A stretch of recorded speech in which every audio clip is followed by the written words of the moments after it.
ड्रामे की complete story की आज प्रेडिक्शन आप लोगों के साथ शेयर करने वाले हैं कि ये ड्रामा आगे जाकर कितना ज्यादा और इंटरेस्टिंग बन सकता है। ड्रामे की स्टोरी बहुत ही इंटरेस्टिंग और कमाल की होने वाली है।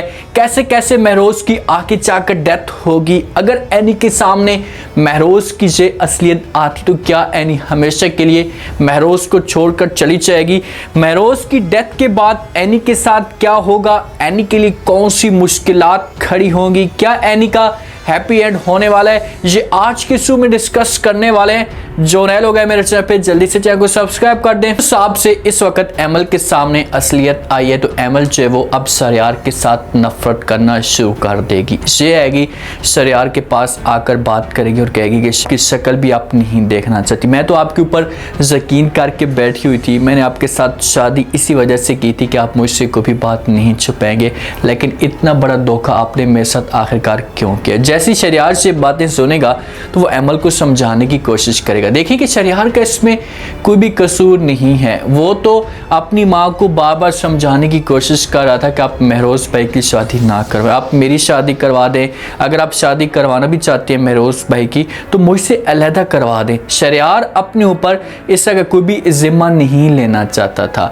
ये सारी बातें एमल को समझाने की कोशिश करेगा तो एमल आगे से इनकार कर देगी और कहेगी कि मुझे आपकी कोई भी बात नहीं सुनी। तो शरियार फिर से अपनी तरफ से कोशिश करेगा, एमल को कहेगा कि ठीक है, मुझे किसी किस्म का कोई भी एतराज़ नहीं है, अगर आप कुछ ऐसा करना चाहती हैं जैसे सारी की सारी बातें एनी को बताना चाहती हैं तो जाकर बता दें, लेकिन एक लम्हे के लिए अलहदा बैठकर सोचें कि कल को अगर एनी को इस बात का पता चल गया तो एनी का घर भी बर्बाद हो सकता है। जिस हिसाब से आपको एनी की खुशियाँ अजीज़ थी तो इसी हिसाब से हमें महरोज भाई की खुशियाँ अजीज़ थी, इसी वजह से हमने जब इस का कदम उठाया है। हो सकता है कि एमल थोड़े से लम्हे के लिए बातें सोचे और उसके दिमाग के अंदर से बातें आना शुरू हो जाए और जो एनी के साथ बातें शेयर ना करे। एक तो सिनेरियो इससे पैदा हो सकता है, दूसरी बात ये हो सकती है कि ये जाएगी और जाकर एनी के सामने सारी की सारी बातें बताएगी तो एनी जो है मुकम्मल तौर पर महरोज के साथ नफरत करना शुरू कर देगी। और जैसे महरोज बातें कर रहा है एनी के सामने और जिस हिसाब से दिखाया जा रहा है तो महरोज खुद भी एनी को बताना चाहता है, वो मरने से पहले अपने सर के ऊपर जो बोझ है या जो जिम्मेदारी है उसे उतारना चाहता है। इसी वजह से ये अकेले में जो वो एनी को साथ लेकर जाता है और उसके साथ इस मौजू पे डिस्कस भी करता है। जैसे ही दोनों जाते हैं तो माँ तो पीछे से परेशान होती है, माँ को तो इस बात का पता है कि भाई महरोज ने वहाँ पर किसी भी चीज़ के ऊपर कंट्रोल नहीं करना, जिसकी वजह से इसकी हालत ख़राब हो सकती है। अब एनी को कुछ पता नहीं है तो इसे इंजॉय करेंगे, सारी चीज़ें खोल कर खाएंगे पिएंगे तो वहीं पर भी महरोज की जो हालत है ये ख़राब होना शुरू हो जाएगी और महरोज बेहोश हो जाएगा। एनी इस मामले पे परेशान हो जाएगी, एनी को कुछ पता नहीं होगा तो वो फौरन महरोज को अपने घर में वापस लेकर आ जाएगी। लेकिन जो लम्हा ये लोग वहाँ पर गुजारेंगे एक साथ, ये दोनों एक दूसरे के साथ इतनी ज़्यादा मोहब्बत करना शुरू कर देंगे, दोनों एक दूसरे को इतना ज़्यादा चाहेंगे कि एनी महरोज के बगैर एक मिनट भी नहीं रह सकेगी। ये इतनी ज़्यादा मोहब्बत करेगी और हमेशा के लिए अफान को भूल जाएगी और जब हालत ख़राब हो जाएगी घर लेकर जाएंगे तो महरोज की जो हालत होगी मज़ीद बिगड़ना शुरू हो जाएगी। डॉक्टर हर साहब जो है वो वार्निंग भी दे देंगे कि भाई ये किसी भी चीज़ के ऊपर कंट्रोल नहीं करता, जिसकी वजह से इसकी हालत जो है वो ख़राब हो चुकी। अब मैं कुछ भी नहीं कह सकता, अब इसके पास जो वक्त है ये बहुत ही कम है। तो एनी को महरोज सब कुछ खोलकर बता देगा। एनी और महरोज कमरे के अंदर मौजूद होंगे, महरोज बैठा होगा, एनी इसके पास आकर बैठ जाएगी, महरोज बात करेगा और कहेगा कि प्लीज़ एनी मैं आपके साथ एक बात करना चाहता हूँ। तो आगे से एनी कहेगी कि भाई कौन सी बात, तो महरोज कहेगा कि भाई कभी भी जो है वो मेरे जाने के बाद अगर मुझे कुछ हो भी जाता है तो आपने अपनी ज़िंदगी ऐसे नहीं गुजारनी, आपने शादी कर लेनी है। जब एनी ये बात सुनती है तो वो महरोज को इनकार कर देगी और कहेगी कि महरोज मैंने ऐसा कभी भी नहीं सोचा, आपके जाने का मैंने कभी भी नहीं सोचा, हमेशा के लिए आप मेरे साथ ही रहेंगे और अगर चले भी जाते हैं तो मैं किसी के साथ शादी नहीं करूँगी। लेकिन महरोज इसे मजबूर करने की कोशिश करेगा और इसी जगह पर इससे वादा लेगा कि भाई आपने जो हर सूरत में शादी करनी है। अब एनी के पास ऑप्शन क्या है कि ये किसके साथ शादी करेगी, हाँ कर देगी महरोज को और कहेगी कि ठीक है भाई वो बात की बात है देखी जाएगी। महरोज के जो दिन होंगे ये बहुत ही कम रहना शुरू हो जाएंगे, तीनों भाइयों के बीच में थोड़े बहुत तजाद भी चलेंगे। शरियार जो होगा इससे एमल की वजह से बहुत ज़्यादा परेशान होगा, अफान एनी की वजह से परेशान होगा और महरोज है वो झूठ की वजह से परेशान होगा, अपनी माँ के साथ बात नहीं करेगा। तो इस से जैसी माँ ये सारा का सारा माहौल देखेगी तो वो आखिरकार बोलने पे मजबूर हो जाएगी कि भाई मेरी छोटी सी मिस्टेक की वजह से आज तीनों बेटे मेरे मुखालिफ खड़े हो गए हैं। भाई सारी की सारी जो गलती है ना ये माँ की है। माँ अगर ऐसा ना करती, अगर तुम जाती और चाहकर ये सब कुछ पहले बता देती तो कभी भी ऐसा ना होता और कभी भी जो वो आगे से दो खानदानों की जिंदगियां बर्बाद ना होती। ठीक है शादी वो कर लेती, वो कभी भी इनकार ना करती, एनी कैसी सोच है, लेकिन आपने झूठ बोला और झूठ को छुपाने के लिए हजारों झूठ आपने बोले हैं, तो ये बहुत ही बड़ा नुकसान हो चुका है। महरोज अपने आप को चाहे वो तन्हा कर देगा, वो एनी से अपने आप को दूर करने की कोशिश करेगा, एनी और भी ज़्यादा जो है उसके करीब आएगी और हो सकता है कि एनी को फिर कोई ना कोई बड़ी खुशखबरी मिल जाए। एंड पे जाकर महरोज की हो जाएगी डेथ। जब हालत इतनी बिगड़ेगी तो ये बेड पे पहुंच जाएगा, एनी को अपने पास बुलाएगा और वहीं पर भी एनी के साथ बात करेगा और कहेगा कि भाई आपने अकेले ज़िंदगी नहीं गुजारनी, बस मेरे लिए दुआ करनी है और हमेशा के लिए। फिर महरोज इन सब को छोड़कर चला जाएगा।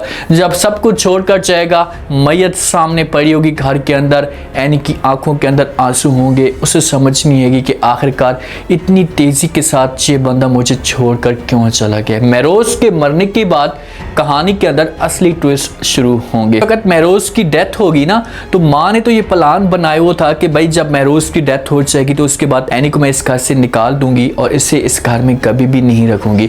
थोड़ा सा वक्त गुजरेगा, 40वां गुजरेगा, माँ सदमे से थोड़ी सी दूर होगी, सेट होगी, तो ये एनी के ऊपर तरह तरह के इस जुल्म करना शुरू कर देगी। एनी की खुशियाँ जो होंगी इसे वहीं से हमेशा के लिए ख़त्म हो जाएंगी जब महरोज की डेथ होगी। ये नन्ही सी थी और हर किसी के सामने मुस्कुरा कर बात करती थी, के बाद चेहरे के ऊपर जो मुस्कुराहट होगी ये हमेशा के लिए ख़त्म हो जाएगी, हमेशा के लिए डूब जाएगी और एनी की ज़िंदगी में तूफान आना शुरू हो जाएंगे।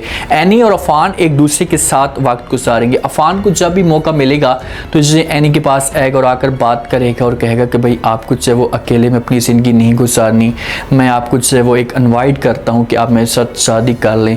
तो आगे से एनी इनकार कर देगी और कहेगी कि मैं कभी भी ऐसा काम नहीं कर सकती। तो अफान जाएगा और जाकर बात करेगा, क्योंकि शादी में इनका कोई ना कोई ऐसा माहौल होगा, हो सकता है कि अफान की छोटी बहन की शादी हो तो अफान और एनी का आपस में टाकरा हो, एक दूसरे के साथ इस हिसाब से मिलाप करें तो ख़ानदान वाले सारे के सारे देख लें तो ये अफान के ऊपर शक करना शुरू कर दे और इल्ज़ाम लगाएं एनी के ऊपर कि भाई आप फिर से जब हमारे बेटे को फंसाने की कोशिश कर रही हैं। तो अफान अपनी माँ के सामने जाकर बात करेगा, कहेगा कि माँ जी मैं जो वो एनी के साथ मोहब्बत करता हूँ, उसी को चाहता हूँ, मैं उसके अलावा किसी और के बारे में सोच भी नहीं सकता। महरोज के ज़िंदा होते हुए ये भी हो सकता है कि अफान और एनी का जो सीन है ये भी सामने आ सकता है महरोज के, और इसी वजह से भी महरोज की जो हालत होगी ये मज़ीद बिगड़ सकती है।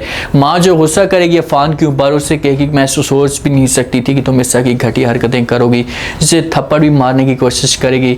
बीच में शरियार आ जाएगा और अफान को रोकने की कोशिश करेगा और कहेगा कि प्लीज़ आप जो वो ऐसा काम मत करें, अपनी माँ को भी कंट्रोल करेगा और एक साइड पे हो जाएंगे। लेकिन शरियार आएगा और आगे समझाने की कोशिश करेगा, एमल भी बात करेगी शरियार के साथ, उससे कहेगी कि भाई जो कुछ भी होना था ये तो हो चुका है, प्लीज़ आप लोग अब एनी के बारे में सोचें, इसके घर को बर्बाद मत करें। ऐसी शरियार से बातें सुनेगा तो एमल को कहेगा कि भाई क्या मतलब तुम्हारा खुलकर बात करो, तो एमल कहेगी कि आप ऐसा करें कि अफान और एनी की शादी करवा दें। तो आखिरकार शरियार भी अपनी माँ को राज़ी कर लेगा, माँ मान जाएगी। माँ तो जुल्म करना चाहती थी और उसका जो एक मकसद था कि भाई महरोज की खुशी मैं देखूं, महरोज के चेहरे के ऊपर जब वो मैं सहरा देखूं, वो सब कुछ करने के बाद जब महरोज दुनिया छोड़कर जाएगा तो ये एनी को तकलीफ़ें देगी, एनी के ऊपर तरह तरह के ताने देगी और किसी हद तक इसे इस घर से निकालने में कामयाब भी हो जाएगी। लेकिन अफान साथ देना शुरू कर देगा और फिर एनी के साथ ये लोग शादी करवाएंगे अफान की। अफान और एनी एक दूसरे के साथ मोहब्बत करना शुरू कर देंगे। वो वाला मकाम तो कभी भी अफान हासिल नहीं कर पाएगा जो एक महरोज का मकाम था। महरोज और अफान के बीच में ज़मीन आसमान का फ़र्क है। महरोज बहुत ज़्यादा सच्ची मोहब्बत करता था एनी के साथ, तो एनी के दिल में अब महरोज की जगह बन चुकी है। मर्द एक ही होता है, जिसकी जगह बनती है वो पहला मर्द होता है और उसके अलावा कोई और बंदा उस का मकाम नहीं ले सकता। इनकी शादी हो जाएगी, खुशी के साथ रहना शुरू कर देंगे, एक दूसरे के साथ अच्छा वक्त गुजारेंगे और हो सकता है कि महरोज की तरफ से एनी को किसी किस्म की कोई खुशखबरी भी मिल जाए। माँ जो है वो अफान की जो कज़न है इसे अफान के ऊपर और उसके बाद एनी को ब्लैकमेल करने की कोशिश करेगी, इसके ऊपर भी बातें करेगी, लेकिन ये किसी हद तक अपने मकसद में नाकाम होगी। ये तो पहले भी नाकाम हो चुकी थी। ये तो शहरयार के साथ भी शादी करवाना चाहती थी, लेकिन शहरयार ने इनकार कर दिया था। की तरफ से भी शहरयार को खुशखबरी मिलेगी, एमल की जिंदगी में भी खुशी आ जाएगी और उसके बाद इस ड्रामे का जो एंड होगा वो हैप्पी एंड होगा, क्योंकि ड्रामा बहुत ही इंटरेस्टिंग है। ड्रामे की स्टोरी चैनल से बहुत कमाल की है। जिस हिसाब से ड्रामे को दिखाया जा रहा है और जिस हिसाब से ड्रामे को बनाया जा रहा है कि भाई ऐसा ऐसा स्टेप बाय स्टेप जो है वो महरोज सामने आता जा रहा है एनी के, एमल के। अब एमल के सामने तो आ चुका है, देखते हैं कि एमल इस बात को कब तक छुपाती है। पर ड्रामे का जो एंड होगा वो हैप्पी एंड होगा। ऑडियंस हो सकता है कि ये महरोज की ऑडियंस हो, ज़्यादातर महरोज को पसंद करती हो, लेकिन महरोज की डेथ के बाद भी एनी की ज़िंदगी में थोड़े से लम्हे के लिए जो होगी परेशानियां ज़रूर आएंगी, क्योंकि इतनी मोहब्बत करते हैं और अचानक एक बंदा उसे छोड़कर चला जाए तो तकलीफ़ तो होती है, तकलीफ़ तो होगी एनी को, लेकिन जैसे जैसे वक्त गुजरता जाएगा तो इसे मुकम्मल तौर पर महरोज को भूल जाएगी और महरोज की बातें इसके दिमाग के अंदर आएंगी कि भाई आपने ज़िंदगी नहीं गुजारनी अकेले में, तो ये फिर अफान के साथ शादी करेगी। अफान इसको बहुत ज़्यादा प्यार करेगा, खुश रखेगा। अफान और एनी के जो थोड़े बहुत करतूत होंगे इससे भी खुलकर सामने आएंगे घर वालों के, तो घर वाले जो होंगे इससे इल्ज़ाम लगाने की कोशिश करेंगे एनी के ऊपर। अब देखते हैं कि इसकी जो लास्ट एपिसोड तक क्या कुछ होता है। उम्मीद है आज की कंप्लीट स्टोरी आप लोगों को पसंद आई होगी, समझ भी आई होगी कि क्या कुछ हो सकता है। सारी की सारी स्टोरी आप लोगों के सामने रख चुके हैं। इसमें थोड़े बहुत हालात व क्या चेंज हो सकते हैं, लेकिन ड्रामे का जो एक सिचुएशन होगी, एक हालत होगी, वो इसी तरह की होगी। आप लोगों ने लास्ट में बताना है कमेंट सेक्शन में। चैनल को लास्ट में सब्सक्राइब कर देना है। जो नए लोग हैं अपना खास ख्याल करें। शुक्रिया। अल्लाह।